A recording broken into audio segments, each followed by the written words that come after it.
Loneliness जो है, एक अकेलापन जो है, वो एक दिन में 15 सिगरेट पीने के बराबर है। हैप्पीनेस एक ऑक्सीजन है। आजकल लोग हमको सोचते हैं मैं खुश हूँ या नहीं हूँ, ये भी नहीं पता मेरे को। पर आपने तो इसके ऊपर रिसर्च कर डाली, तो आप पूरी जर्नी को कैसे बताना चाहोगे? काफी बड़े दिल वाले हैं, मेरी बहुत खुल के तारीफ कर रहे हैं। हैप्पीनेस बहुत ही कम्प्लेक्स चीज है। हम्म। काफी कुछ एफर्ट के बाद में, मेहनत के बाद में चीजें समझ में आने लगी। तो हमें पैसा चाहिए, उतना चाहिए जिससे हमारी बेसिक नेसेसिटीज पूरी हो जाएं। उसके बाद में रिसर्च दिखाती है कि जो पैसा और हैप्पीनेस है उसका इनवर्स रिलेशनशिप है। लग रहा है कि मेरे को ये जानना है कि मैं खुशी कैसे हूँ, पर मेरे को नहीं पता खुशी क्यों चाहिए। Happiness is gem, GEM। उसमें G स्टैंड्स फॉर गिविंग, हम दूसरे लोगों की मदद करें। E stands for enjoying life. तीसरी चीज है meaning of life. Giving, enjoying life and meaning of life. इन तीनों चीजों में जब बैलेंस रहता है तो जो हैप्पीनेस आती है वो लॉन्ग लास्टिंग रहती है। ऐसा अगर हम बोलेंगे यूथ को कि मोबाइल फोन बिल्कुल बंद कर दो, सोशल मीडिया पूरा बंद कर दो, तो वो शायद नहीं सुनेंगे। इसलिए बेटर है, जो मैं सजेस्ट करता हूँ, कोई बात नहीं, आप एक काम करो, अगर आप दिन में 1 घंटा यूज करते हो तो 1 मिनट कम यूज करना शुरू करो। मैं कहता हूँ हैप्पीनेस एक अच्छी चीज नहीं है, हैप्पीनेस एक जरूरी चीज है। जैसे जीने के लिए हमें ऑक्सीजन चाहिए, अच्छा जीवन मतलब अच्छे रिश्ते, अच्छा स्वास्थ्य, अच्छा काम। खुशियां ही मंडियां ने कदे दर्द फरोल लेनी। ਇਹ ਗਾਣਾ ਤਾਂ ਤੁਸੀਂ ਬੜਾ ਸੁਣਿਆ ਹੋਣਾ, ਇੰਸਟਾ ਦੀਆਂ ਰੀਲਾਂ ਤੇ YouTube ਤੇ ਗਾਣਿਆਂ 'ਚ। ਪਰ ਕਹਿੰਦੇ ਜ਼ਿੰਦਗੀ ਦੇ ਵਿੱਚ ਖੁਸ਼ ਰਹਿਣਾ ਬੜਾ ਔਖਾ ਹੈ, ਪਰ ਉਸ ਤੋਂ ਵੀ ਜ਼ਿਆਦਾ ਮੁਸ਼ਕਿਲ ਹੈ ਕਿਸੇ ਨੂੰ ਖੁਸ਼ੀ ਦੇਣਾ।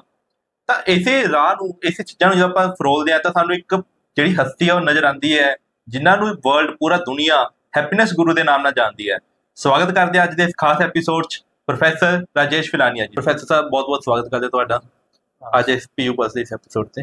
सौरभ जी धन्यवाद, आपने मौका दिया है कि मैं आपको जो सुनने वाले, देखने वाले, उनके साथ अपने हैप्पीनेस पे व्यू शेयर कर सकूं। Thank you. हम अपने दर्शकों को बताना चाहते हैं, जो राजेश जी हैं वो हमारे साथ पीयू हौसला ग्रुप के भी मेंबर हैं और पीयू के ही एलुमनाई हैं। और इन्होंने पूरे वर्ल्ड में हैप्पीनेस के ऊपर बहुत सारी रिसर्च करी है, बहुत सारी किताबें लिखी हैं। तो राजेश जी, पहला ही मैं यही जानना चाहूंगा, हैप्पीनेस, जब भी हम वर्ड सुनते हैं ना, खुशियां, आमतौर पे आजकल लोग हमको सोचते हैं मैं खुश हूँ या नहीं हूँ, ये भी नहीं पता मेरे को।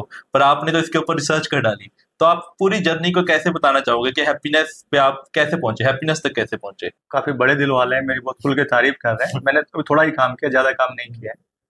तो मेरा जो हैप्पीनेस का जर्नी है, ऑलमोस्ट 15 साल हो गए इसको। 15 साल पहले लाइफ में कुछ समस्याएं आई, और मेरा जो बेसिक सब्जेक्ट है, जो मैंने पंजाब यूनिवर्सिटी से जिसमें PhD की है, वो स्ट्रेटजिक मैनेजमेंट का है। और स्ट्रेटजी में भी ऐसा है कि 10 में से 9 स्ट्रेटजी फेल होती हैं। तो कुछ लाइफ की प्रॉब्लम्स थी, कुछ काम में जो सब्जेक्ट है उसमें प्रॉब्लम्स थी, तो मुझे लगा कि कुछ नया रास्ता ढूंढते हैं, और उसमें मुझे हैप्पीनेस का एक रास्ता मिला। उससे मेरी लाइफ में, खुद की लाइफ भी इम्प्रूव हुई, और जो हमें स्ट्रेटजी सब्जेक्ट है वो भी ज़्यादा इंटरेस्टिंग बना। तो मैंने धीरे धीरे शुरुआत की। सबसे पहले ह्यूमर पे काम किया, फिर रिलेशनशिप पे काम किया, फिर हैप्पीनेस पे इंडिया में काम किया, फिर कुछ कुछ अलग कंट्रीज में जाके काम किया, और ये सब चल रहा है। तो ये काफ़ी स्टार्ट करने के लिए बहुत डिफिकल्ट जर्नी थी, बिकॉज हैप्पीनेस बहुत ही कम्प्लेक्स चीज़ है। और मेरा जो बैकग्राउंड है वो साइकोलॉजी का नहीं है। तो काफ़ी कुछ एफर्ट के बाद में, मेहनत के बाद में चीज़ें समझ में आने लगी, और अभी लगता है कि काम अच्छा चल रहा है। राजेश जी, शुरू से स्टार्ट करना चाहूंगा। जब आप पंजाब यूनिवर्सिटी के से अपनी जर्नी स्टार्ट करते हैं, जी। तब आपके दिमाग में था कि हैप्पीनेस के ऊपर कुछ करना है, या हैप्पीनेस के ऊपर मैं आगे जाके बहुत नाम करूंगा?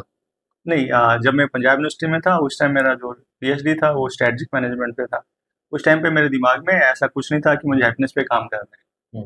ये तो ऐसा सिचुएशन लाइफ में क्रिएट हुई जिसने मुझे हैप्पीनेस की तरफ मोड़ा। तो ये प्री प्लान नहीं था ये। राजेश जी, जैसे आपने हैप्पीनेस के ऊपर इतना काम करा, आप अलग अलग देशों में भी घूमे, तो बेसिकली जैसे हम जब शुरू से स्टार्ट करा और आज आपने इतने सालों से आपने इतनी रिसर्च करी, तो बेसिक डिफरेंस क्या देखते हैं आप आज के टाइम में का इंडिया, और जब आपने स्टार्ट करना चाहते हैप्पीनेस के ऊपर काम को? देखिए, ऐसा है, जब मैंने स्टार्ट किया था उस टाइम पे तो मुझे कुछ मालूम ही नहीं था इसके बारे में, और अभी इतने साल मेहनत करने के बाद में काफ़ी कुछ चीज़ें समझ में आ गई हैं। तो ऐसा तो है कि हमारा जो देश है उसमें बहुत सारी अच्छी चीज़ें भी हैं। जैसे स्पिरिचुअलिटी हमारे देश में काफ़ी स्ट्रॉन्ग है। जैसे मैं कुछ कंट्रीज में गया, जैसे साउथ कोरिया में, अर्जेंटीना में, टर्की में, फिनलैंड में, वहाँ पे मैंने देखा कि लोगों का इंटरेस्ट है इंडिया से स्पिरिचुअलिटी सीखने में।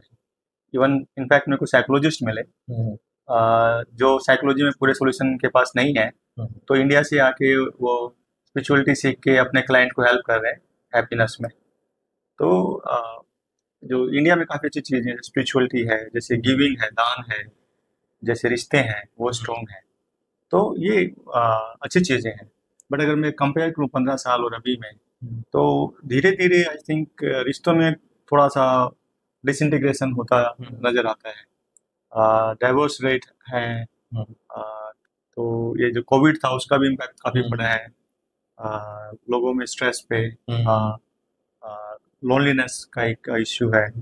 मुझे पहले नहीं मालूम था, बट पढ़ने के बाद मालूम हुआ कि डब्ल्यूएचओ कहता है कि लोनलीनेस जो है, एक अकेलापन जो है, वो एक दिन में 15 सिगरेट पीने के बराबर है।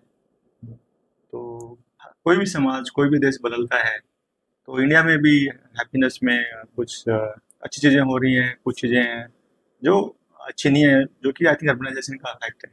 बिल्कुल जी। सर, जैसे आपने बात करी हैप्पीनेस के ऊपर, आपने काम करा, इतना कुछ करा। जी। मैं तो साइंस बैकग्राउंड से हूँ ना, हम तो लैब में एक्सपेरिमेंट करते हैं ना, तो निकाल लेते हैं जी नाइट्रोजन इतना है, सोडियम इतना है। हाँ। हैप्पीनेस को कैसे निकालते हैं कि हैप्पीनेस बंदा खुश है नहीं है, वो कैसे पता चलेगा? मेरा बैकग्राउंड भी साइंस में ही है, मैथ्स, फिजिक्स, केमिस्ट्री से मैंने बीएससी किया हाँ है, जी। उसके बाद में मैनेजमेंट में आया। तो हैप्पीनेस को मेजर करने का एक बहुत ही सिंपल स्केल है। वैसे तो बहुत सारी कॉम्प्लिकेटेड स्केल है, लेकिन मेरा पूरा फोकस है चीज़ों को आसान रखने का। तो मैं आपसे शेयर करता हूँ एक स्केल, उसको बोलते हैं एक 1 to 10 लैडर है, उसको कैंट्री लैडर बोलते हैं। उसमें ये पूछते हैं हम सामने वाले से कि भाई आप बताइए कि 0 जो है वो वर्स्ट पॉसिबल लाइफ है, इससे बेकार ज़िंदगी हो नहीं सकती, और जो 10 है वो बेस्ट पॉसिबल लाइफ है। तो अपने आप को इस स्केल पे 0 से 10 के बीच में आप कहाँ पाते हैं? हमारा ऐसा मानना है कि जो हैप्पीनेस एक पर्सनल चीज़ है, जो इंडिविजुअल है वो खुद ही बता सकता है कि कितना हैप्पी है नहीं है। तो उससे पूछा जाता है कि आप अपने आप को मेजर करो, तो वो 0 से 10 के बीच में अपने को मेजर करता है। इनफैक्ट जैसे वर्ल्ड हैप्पीनेस रिपोर्ट आती है, वो भी इसी स्केल का यूज करते हैं। तो ये पॉसिबल है कि आप हैप्पीनेस को मेजर कर सकते हैं।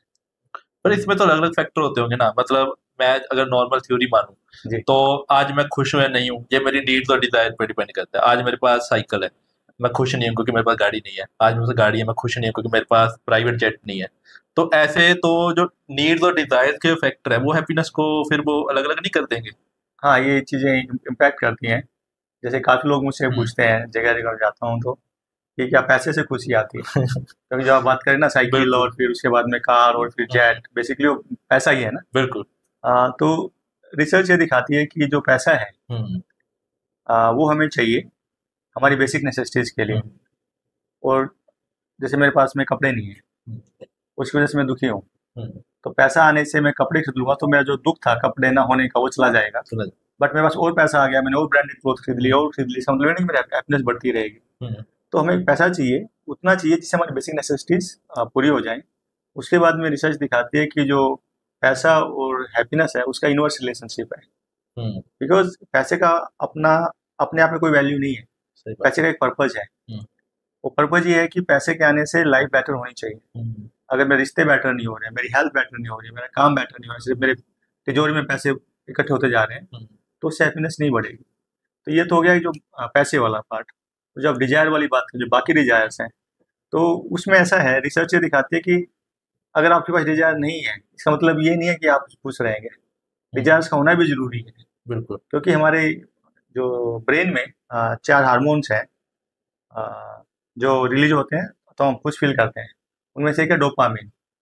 जब हम कुछ अचीव करते हैं, कुछ इंजॉय करते हैं, तो रिलीज होता है। तो एक डिजायर का होना भी एक जरूरी है कि हम लाइफ में कुछ उद्देश्य हो, कुछ मोटिव हो लाइफ में कुछ करने का, और उस पर हम एफर्ट करें और हमारा डोपामिन रिलीज हो। तो desires are not bad. What is bad कि हम डिजायर्स रख लेंगे, उस पर मेहनत ना करें। बिल्कुल।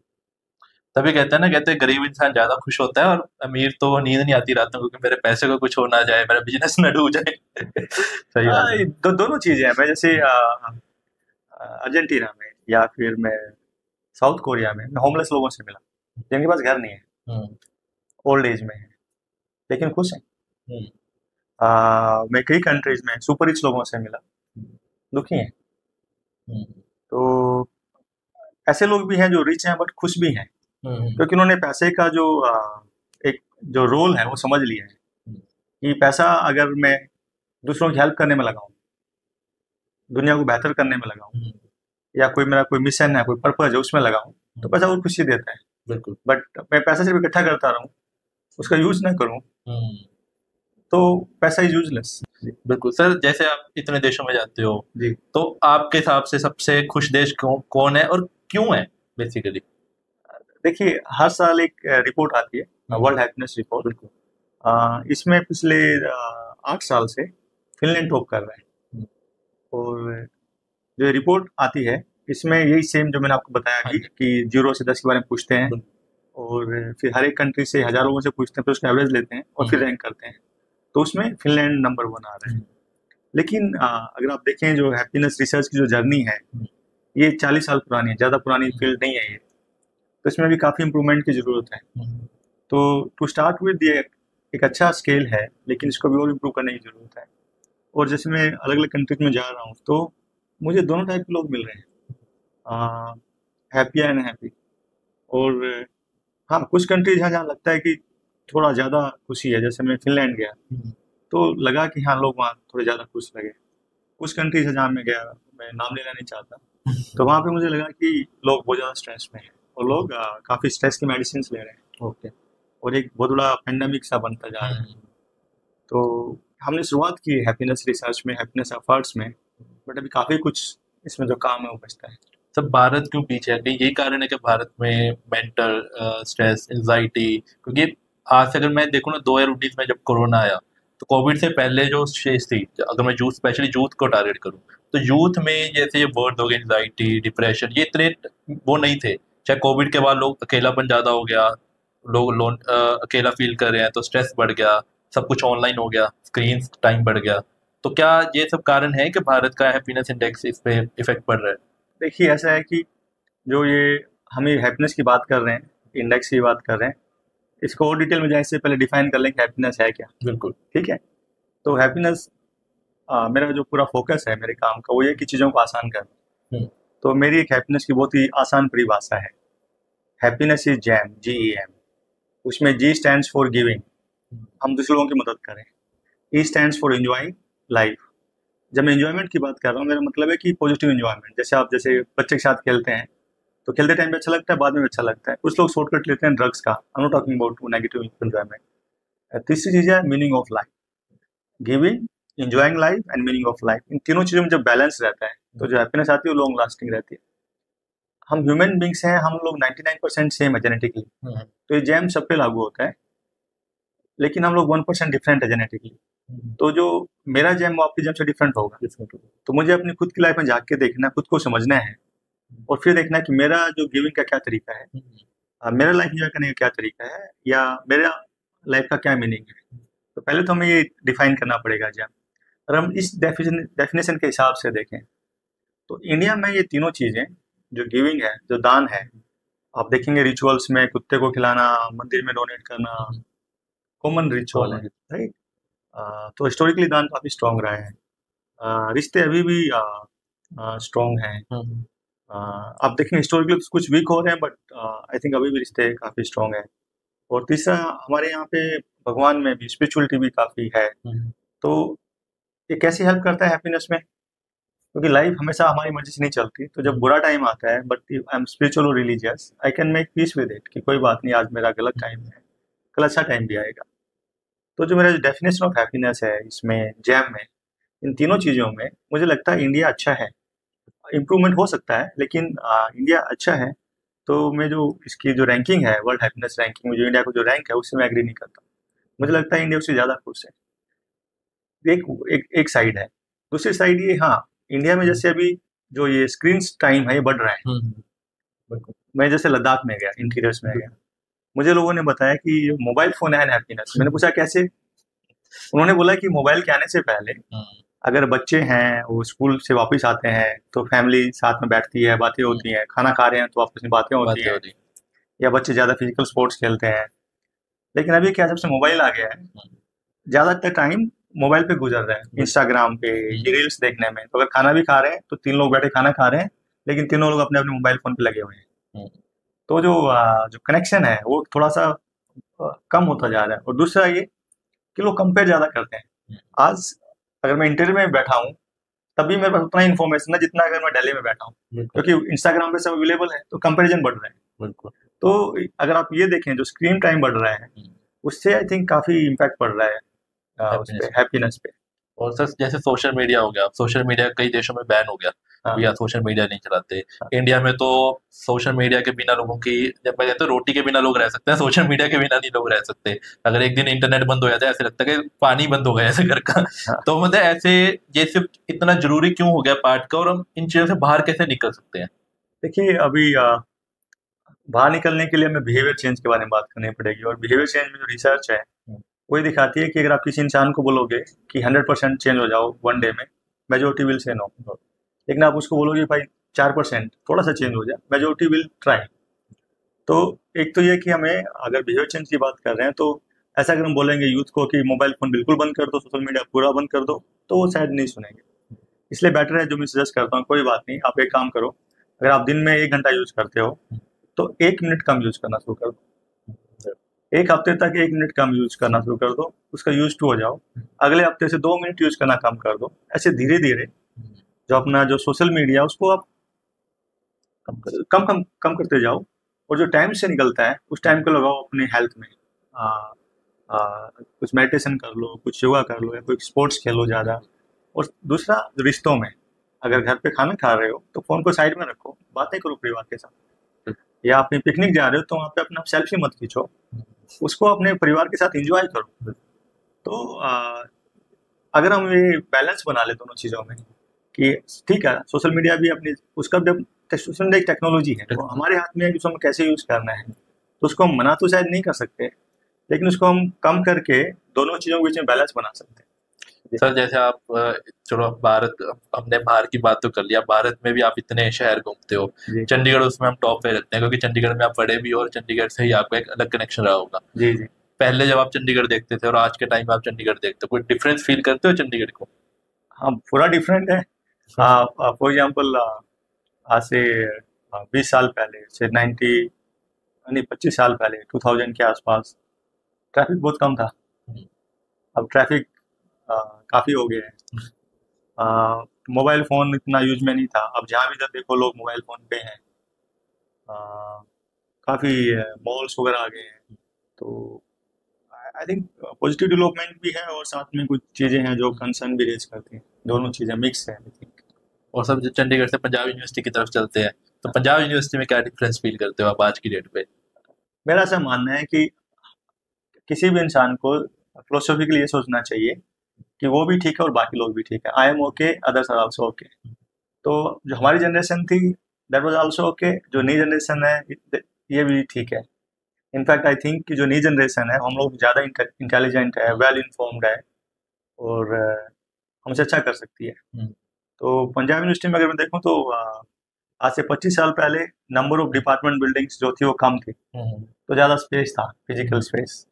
स्टूडेंट सेंटर पे आपको बैठने की जगह मिल जाती थी। हम्म, अभी जब मैं आता हूँ यहाँ पे साल 2 साल या काफ़ी टाइम के बाद में, तो डिपार्टमेंट्स बहुत बढ़ गए हैं। जो यंग ग्रुप है, जो ये जो ग्रेजुएशन कर रहे हैं, उनका नंबर बढ़ गया है। तो एक अच्छी बात भी है कि काफ़ी यूथ आ गए हैं, और कभी कभी ऐसा लगता है कि ज़्यादा क्राउड भी इकट्ठा हो गया। सर ऐसे जब आप हॉस्टल के दिनों में थे, आपके हॉस्टल के दिन कैसे होते थे मतलब? हमारे हॉस्टल के दिन सिंपल थे। काफ़ी अच्छे दोस्त बनाए हमने यहाँ पे। काफ़ी स्पोर्ट्स भी खेलते थे। लाइब्रेरी में बहुत टाइम बिताया। लाइब्रेरी के पीछे स्टूडेंट सेंटर में चाय पे काफ़ी गप्पे मारी दोस्तों के साथ में। बहुत अच्छा टाइम गुजरा, काफ़ी कुछ सीखा यहाँ से। मेरा जो पूरा रिसर्च जर्नी वहीं से स्टार्ट हुआ है। स्टार्ट हो। तो कोई एक ऐसा इंस्टीट्यूशन है जिसको मैं अपना पूरा क्रेडिट दूंगा, तो वो पंजाब यूनिवर्सिटी। सर अगर जैसे आपके कॉलेज लाइफ के टाइम में भी आप भी ऐसी चीजें आती होंगी, आप स्ट्रेस फील करते होगे, कभी कभी आप अच्छा फील नहीं करते, तो आपके लिए कॉलेज के अंदर पंजाब यूनिवर्सिटी के बाद में तो उसके अंदर हैप्पीनेस पॉइंट क्या रहता था पंजाब यूनिवर्सिटी के अंदर? अगर पंजाब यूनिवर्सिटी के टाइम पे अगर कुछ स्ट्रेस है, तो उस टाइम पे था कि चलो दोस्तों के साथ बैठते हैं, शेयर करते हैं। या उस टाइम पे हम लोग कभी कभी मूवी देखने जाते थे, या फिर बारिश हो रही है तो बाइक वगैरह से लेक पे जाना। हम्म, या शाम को जब रात है तो गांधी भवन के आसपास घूमना। बहुत ही सैनिक भी होते थे बारिश के टाइम पे वहाँ पे। तो मेन ये था कि नेचर को एंजॉय करना, और दोस्तों के साथ में हैप्पीनेस में। मैं जनरली बोलता था कि आप कोई भी प्रॉब्लम है उसको आप शेयर करो लोगों के साथ में, जो आपके क्लोज लोग हैं, या जो लोग प्रोफेशनल है जो आपकी हेल्प कर सकते हैं। तो प्रॉब्लम, या तो प्रॉब्लम सोल्व हो जाएगी, या उस प्रॉब्लम को डील करने का तरीका मिल जाएगा। नेचर और दोस्त, इन लोगों से हेल्प मिलती थी। तो आज इंडिया, जैसे आपने बोला, हैप्पीनेस इंडेक्स में लैग कर रहा है, बट आप उस रिपोर्ट से डिसएग्री कर रहे हो। जी तो अब हमें क्या करना चाहिए? या अगर मैं एज ए यूथ हूँ, बहुत सारे यूथ हमको देख भी रहे हैं, जी तो यूथ को अब जैसे हमने ना स्क्रीन कम कर सकता है, एंजाइटी स्ट्रेस तो फिर भी बढ़ रहा है, क्योंकि एंजाइटी स्ट्रेस वो किसी भी तरीके से आ रहा है, चाहे वो एग्जाम्स की वजह से आ रहा है, चाहे उसको अपने करियर की चिंता है, क्योंकि मोस्टली यूथ में देखो तो दो ही चीजें चल रही है, करियर की टेंशन या उसको रिलेशनशिप की टेंशन है। मतलब मैं देख रहा हूँ मेंटल हेल्थ काउंसलर की हर जगह जरूरत भी पड़ रही है इंडिया में, जबकि पहले ऐसा फील भी नहीं होता था, शायद जब हम पढ़ते थे तो हमें पता भी नहीं होता था मेंटल हेल्थ काउंसलर करके कोई शब्द है। तो ऐसे मतलब केसेस बढ़ रहे हैं, हैप्पीनेस इंडेक्स पे इफेक्ट पड़ रहा है, बट सोल्यूशन नहीं मिल रहा है इसका कोई। इसका सॉल्यूशन हैप्पीनेस में है। देखिए, आपने बताया कि लोगों को टेंशन क्या है। लोगों को टेंशन है रिलेशनशिप टेंशन, आप बता रहे हैं। लोगों को टेंशन है अपने जॉब के बारे में। अगर आप थोड़ा 1 मिनट का टाइम लगाएं और सोचें कि आपका जो ध्यान था पिछले 1 हफ्ते में कहाँ गया, तो जनरली ये 3 चीज़ों पे जाएगा। हेल्थ, खुद की या आपके परिवार की या दोस्तों का, फिजिकल हेल्थ, मेंटल हेल्थ, या रिलेशनशिप, खुद के साथ, दोस्तों के साथ, परिवार के साथ, जहाँ जॉब कर रहे हैं वहाँ पे, या फिर वर्क के बारे में। ये ज़्यादातर लोगों का जो ध्यान इन 3 चीज़ों में रहता है। और जो रिसर्च है हैप्पीनेस में पिछले 40 साल में, वो दिखाती है कि जब हम खुश होते हैं हमारा स्ट्रेस लेवल कम रहता है। Stress is the root cause of physical health, mental health problems. दूसरा, रिसर्च ये भी दिखाती है जब हम खुश होते हैं तो हम लोगों से मुस्कुरा के, स्माइल से, इज्जत से बात करते हैं, ध्यान देते हैं, रिश्ते बेहतर रहते हैं। और इंटरेस्टिंग रिसर्च ये भी दिखाती है कि जब हम खुश होते हैं हम ज़्यादा इनोवेटिव होते हैं, ज़्यादा प्रोडक्टिव होते हैं, हमारा काम बेहतर होता है। तो ज़िंदगी में आपको जो 3 चीज़ें चाहिए, अच्छे रिश्ते, अच्छा स्वास्थ्य, अच्छा काम, उन तीनों चीज़ों में हैप्पीनेस हेल्प करती है। तो हैप्पीनेस का एक सबसे बड़ा प्रॉब्लम ये है कि हमें ये डिटेल में नहीं बताया गया, समझाया गया कि हैप्पीनेस हमारी हेल्प कैसे करेगी। हमें बताया गया कि हैप्पीनेस एक अच्छी चीज़ है। मैं कहता हूँ हैप्पीनेस एक अच्छी चीज़ नहीं है, हैप्पीनेस एक ज़रूरी चीज़ है। जैसे जीने के लिए हमें ऑक्सीजन चाहिए, अच्छा जीवन मतलब अच्छे रिश्ते, अच्छा स्वास्थ्य, अच्छा काम, उन तीनों के लिए हैप्पीनेस एक ऑक्सीजन है।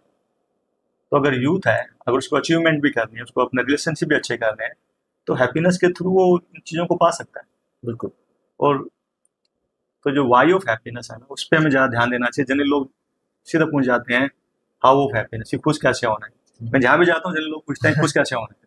मैं बोलता हूँ कि ये खुश कैसे होना है बहुत आसान है। अगर आपके 2 सवाल, बेसिकली खुशी में 3 सवाल हैं जो में मुख्य सवाल है कि खुशी चाहिए क्यों, इसके बारे में बहुत कम लोग सोचते हैं। सही बात है। फिर दूसरा, खुशी है क्या, इसके बारे में भी लोग सोचते हैं बट इतना नहीं सोचते हैं। तीसरा है कि खुश कैसे हों, इसके बारे में लोग सोचते हैं।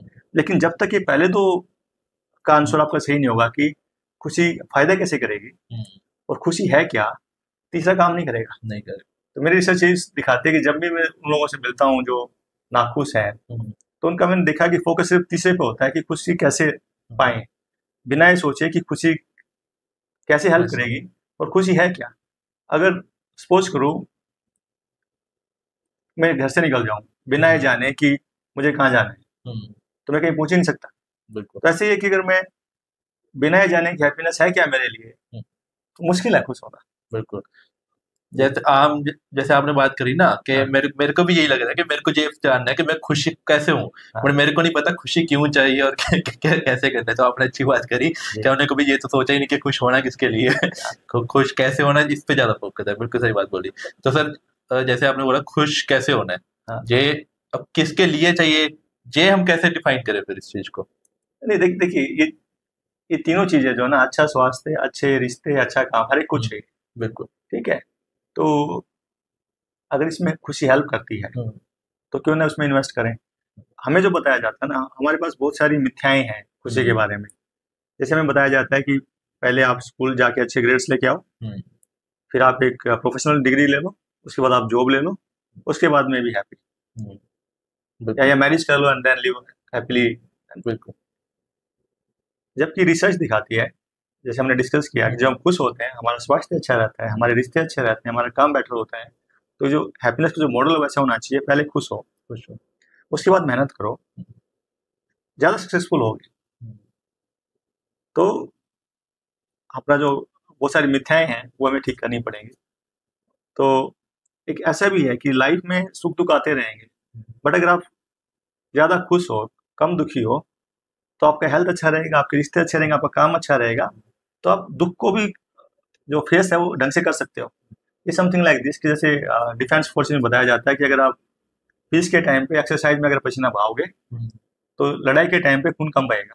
बिल्कुल। तो ऐसे ही अगर आप खुशी में इन्वेस्ट करोगे तो आपको जब दुख का टाइम आएगा तो आपका जो लॉस है उसको बियर करने का आपका कम होगा।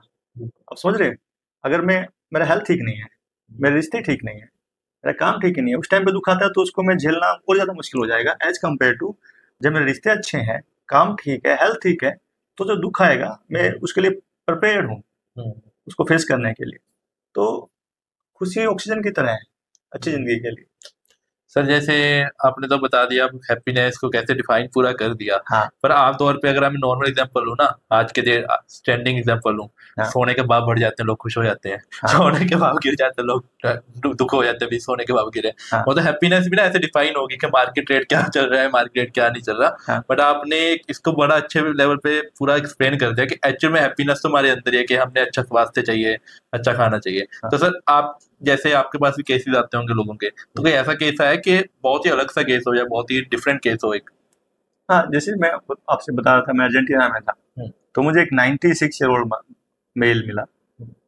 वो एक चर्च के थोड़ा सा दूर बैठे हुए थे, ज़्यादा दूर नहीं था चर्च वहाँ से, और उनकी पैर में भी प्रॉब्लम है। वो पिछले 20 साल से होमलेस हैं। वो पहले टीचर थे और वहाँ उस फुटपाथ पे बैठ के वो पुरानी किताबें बेचते हैं और जिसको जो मन में आता है उतना दे दें तो वो एक्सेप्ट कर लेता है, वो बार्गेन नहीं करता है। लेकिन वो मुझे बहुत खुश लगा। उसके पास कुछ नहीं है, अगर आप कंपेयर करेंगे तो उसके पास ना घर है, ना कोई बैंक बैलेंस है जैसे उसने मुझे बताया, ना उसका शरीर उसका साथ दे रहा, उसका एक लाइफ में प्रॉब्लम हो गया, लेकिन उसके बाद भी वो खुश है। तो अब चलते हैं मैं भी इस बात पे कि खुशी कैसे पाएं। बट आप इंटरेस्टिंग एग्जांपल की बात कर रहे हैं तो मुझे एक और इंटरेस्टिंग एग्जांपल याद आता है। In the interest of time come he discuss करेंगे। जैसे मैं टर्की में एक इंसान से मिला, ओल्ड एज पर्सन से।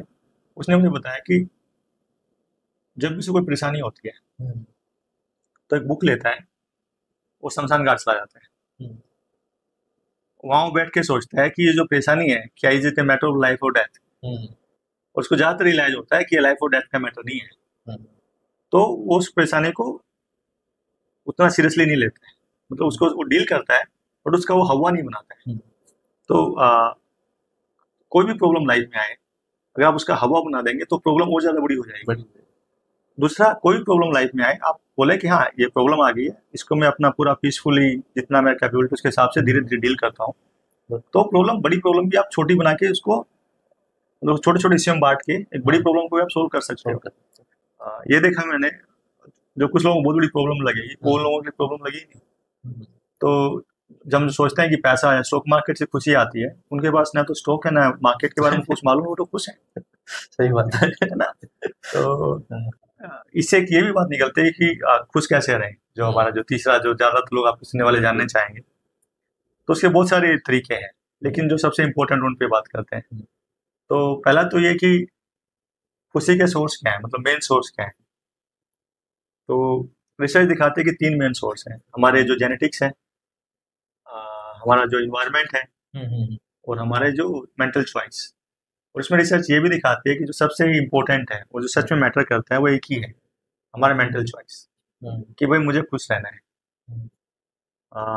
क्योंकि जो जीन्स हैं they are general tendencies, they are not final things. So if you don't give them environment in your brain and body, they don't matter beyond a point. Similarly हमने कितनी बार सुना है कि हमारे साथ जो होता है वो हमारे हाथ में नहीं है, बट उसको रिएक्ट कैसे करना वो हमारे हाथ में है। तो इसका जो पहला पॉइंट का क्रक्स ये है कि मेरी खुशी मेरे हाथ में है, उसके लिए मैं रिस्पॉन्सिबल। अगर मैं किसी और को रिस्पॉन्सिबल मान रहा हूँ या ब्लेम कर रहा हूँ, इसका मतलब ये है कि मैं एक आलसी इंसान हूँ, मैं अपने पे काम नहीं कर रहा। पहला ये है। दूसरा ये है कि हमें हमेशा छोटी शुरुआत करनी चाहिए बिहेवियर चेंज में। तीसरा ये है कि अगर हम अपनी चाय को ढंग से पियेंगे, हमने बता दिया कि पैसा तो खुशी देता नहीं है, तो फिर खुशी कहाँ से आती है। तो अगर अपनी चाय जो टी है उसको ढंग से पियेंगे तो हम ज़्यादा खुश होंगे। और टी का मतलब है टाइम, एनर्जी, अटेंशन। कि हमारा जो टाइम है और जो एनर्जी है और जो अटेंशन है, ये तीनों चीज़ उन चीज़ों में लगाएं जिनसे हमें खुशी मिलती है, तो हम लोग ज़्यादा खुश रहेंगे। आ, जैसे कई साल से मैं काम कर रहा हूँ हैप्पीनेस पे, तो जो लोग आते हैं सीखने के लिए ट्रेनिंग प्रोग्राम्स में, मैं उनको जनरली बोलता हूँ कि आप अपना हैप्पीनेस डिफाइन कर लो, आपका जो जैम है वो डिफाइन कर लो, और 1 महीने तक शाम को 5 मिनट थोड़ा सा टाइम लगाओ कि आपका जो फ्री टाइम, एनर्जी, टेंशन था वो कहाँ गया। जब लोग आते हैं तो काफ़ी उनमें सस्ते में आते हैं, बोलते हैं कि सर हम चाहते तो हैप्पीनेस है, लेकिन जो हमारा जो फ्री टी है हम उन चीज़ों में लगा रहे हैं जो हमें मालूम है कि हमें नाखुश करेगा। तो हमारा जो दिमाग है उस वो हमारे साथ ट्रिक खेलता है कई बार। तो जब हम डाटा इकट्ठा कर लेते हैं तो हम अपने आप को समझ पाते हैं।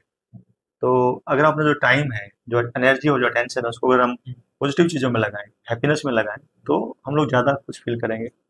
और इसमें एक चीज़, चौथी चीज़ ये है कि हम प्रोसेस पे ध्यान दें, रिजल्ट पे ध्यान न दें। जैसे गीता में बोला गया है, तो जब हमने एक बार डिफाइन कर लिया कि मेरे लिए हैप्पीनेस क्या है, मैं वो चीज़ें करूँ, हैप्पीनेस बाई प्रोडक्ट आएगी। कुछ लोग क्या करते हैं, वो बैठ के सोचते रहते हैं मुझे खुश होना है, मुझे खुश होना है, मुझे खुश होना है, लेकिन कुछ करते नहीं, तो ज़्यादा नाखुश होते हैं। बिल्कुल। तो बताने को बहुत कुछ है हैप्पीनेस में, बट ये छोटी-छोटी चीज़ें हम अगर शुरुआत करें, तो आई थिंक काफ़ी हैप्पी हो सकते हैं। सर इसके ऊपर तो जैसे हम कॉलेज में पढ़ते हैं, स्कूल्स में भी देखते हैं, तो हैप्पीनेस के ऊपर तो आपने भी इतनी किताबें लिखी, तो प्रॉपर कोर्स भी हो सकता है कि स्कूलों में कोर्स होना चाहिए हैप्पीनेस के ऊपर, ताकि जो बच्चा है स्टार्टिंग में उसको पता लग जाए हैप्पीनेस के ऊपर मेरे को कैसे काम करना है, क्यों खुशी चाहिए मेरे को। आप सही कह रहे हैं, ये स्कूल एजुकेशन का एक हिस्सा होना चाहिए। और जब मैं इंडिया में अलग डिफरेंट स्टेट्स में जा रहा हूँ, तो जहाँ भी मुझे मौका मिलता है स्कूल में जाने का, कॉलेज में जाने का, मैं जाके उनसे डिस्कस करता हूँ। और आप उनके लेवल पे जाके अगर समझाएं तो बच्चे समझते हैं। तो हाँ, आप बिल्कुल सही कह रहे हैं। मैं जहाँ जॉब करता हूँ एमडीआई गुड़गांव, वहाँ भी मेरा एक कोर्स चलता है हैप्पीनेस स्ट्रेटजी के नाम से, और बच्चे उसको लेते हैं, मैनेजमेंट वाले बच्चे। और आप जब स्कूल एजुकेशन की बात कर रहे हैं, तो हमारे जो बुजुर्ग लोग हैं उनसे हम काफ़ी कुछ सीख सकते हैं। तो इंडिया में जो लोग 100 साल से ऊपर हैं और जो हेल्दी और हैप्पी हैं, और जनरली लाइफ में हेल्दी और हैप्पी रहे हैं, उन पे मेरा लेटेस्ट रिपोर्ट आया है। ये मेरा रिपोर्ट है जो मैं आपको दिखाना चाहता हूँ।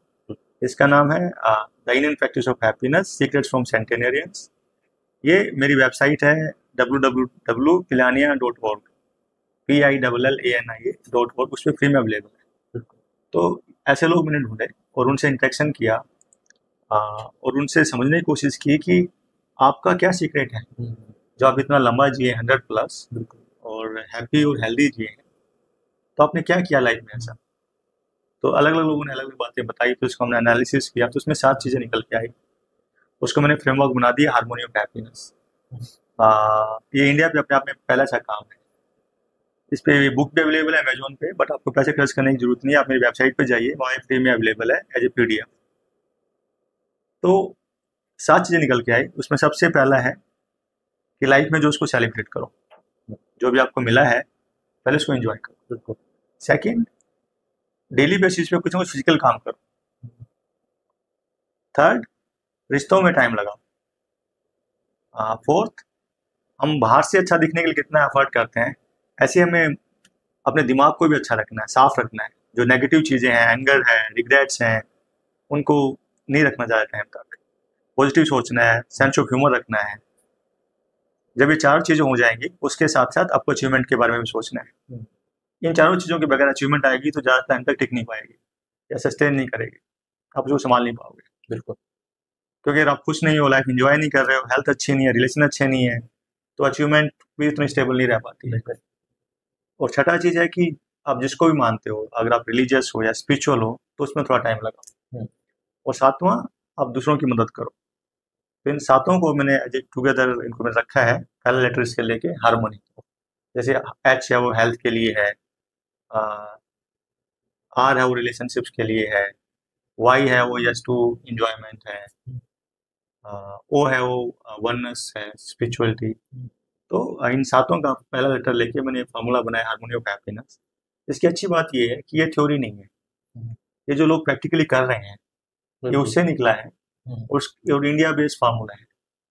तो जो आपके देखने वाले हैं, सुनने वाले हैं, मैं चाहूँगा कि वो इसको जरूर पढ़ें। ये बहुत ही पतली मैंने रिपोर्ट बनाई है, इसको आप 2 घंटे में पढ़ सकते हैं। इसमें 7 स्टेप्स भी मैंने आपको बताए हैं, और जो लोग कैसे करते हैं वो भी बताए हैं। तो डिस्कस करने को तो बहुत कुछ है सही बात है सर। सौरभ जी, आप बहुत अच्छा काम कर रहे हैं, थैंक यू सर। ये काम करते रहिए है ना। इससे भी आई थिंक जो कम्युनिटी की जो फीलिंग है कि चाहे कोई भी उसका बेसिस हो, जैसे पंजाब यूनिवर्सिटी कम्युनिटी की फीलिंग है, कम्युनिटी बहुत इंपॉर्टेंट है हैप्पीनेस के बिल्कुल। लिए। जो मैं रिलेशनशिप की बात कर रहा हूँ, जो मैं इसमें रिसर्च में निकल के आया है, इसमें relationship with self, with others, others में आ गया आपका परिवार, आपके दोस्त, आपका समाज। तो जैसे अब पंजाब यूनिवर्सिटी कम्युनिटी है, वो भी एक सोर्स ऑफ हैप्पीनेस है। बिल्कुल। जी। पंजाब यूनिवर्सिटी में जाते ही सर दिल खुश हो जाता है ना भी हाँ, अब ये बंदा जितना मर्जी स्ट्रेस फील कर रहा है, जब यूनिवर्सिटी के स्टूडेंट सेंटर पे पहुंच जाता है ना, तो ऐसे लगता है कि हाँ अब आगे एक हेवन में आगे बेसिकली। हाँ, उसका अपना एक इम्पैक्ट है, बिल्कुल। क्योंकि वहाँ अपने दोस्तों के साथ टाइम स्पेंड किया है, और उससे आपके इमोशंस अटैच हैं, और लाइफ में काफ़ी कुछ दिया है यूनिवर्सिटी ने आपको। तो हाँ, वहाँ जाके अच्छा लगता है।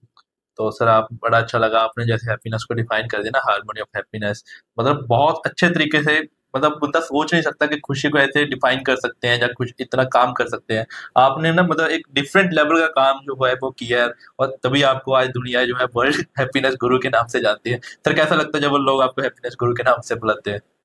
देखिए मैं तो अपना छोटा सा काम कर रहा हूँ, उसका साइड इफेक्ट ये होगा कि जो अभी बाकी लोग हैं, मीडिया है या बाकी लोग हैं, वो कुछ ना कुछ आपको नाम देंगे। कई बार अच्छे नाम देंगे, कई बार आपकी लैग पुलिंग भी करेंगे, तो दोनों चीज़ें आएंगी।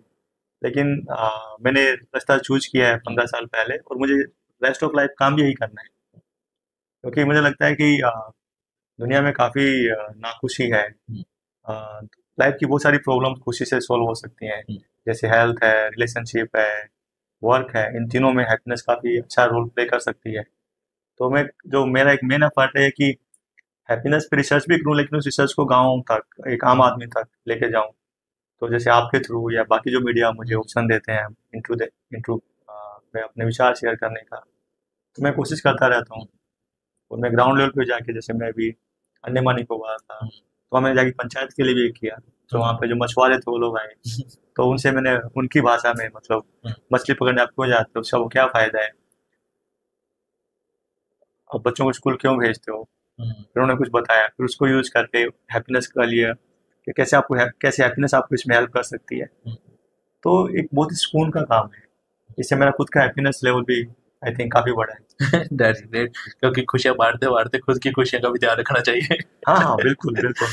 और आपके जो ये सुनने वाले हैं, वो कभी भी मुझे अगर अप्रोच करना चाहें, तो मेरा ईमेल आईडी है rajesh@PILLANIA.org।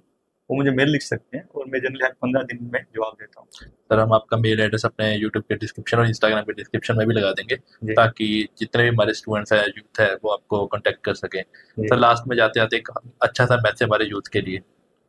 मैसेज ये है, लाइफ बहुत सुंदर चीज़ है, बहुत अच्छी चीज़ है।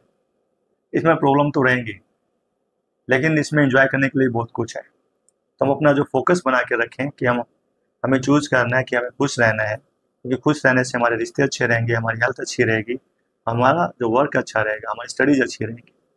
और हैप्पीनेस मुश्किल है, लेकिन अगर आप इसको स्टेप बाय स्टेप जाएं तो बहुत आसान भी है। जैसे कि मेरा रिपोर्ट में निकल के आया कि लोग 100 साल तक जी रहे हैं, हैप्पी जी रहे हैं, हेल्दी जी रहे हैं।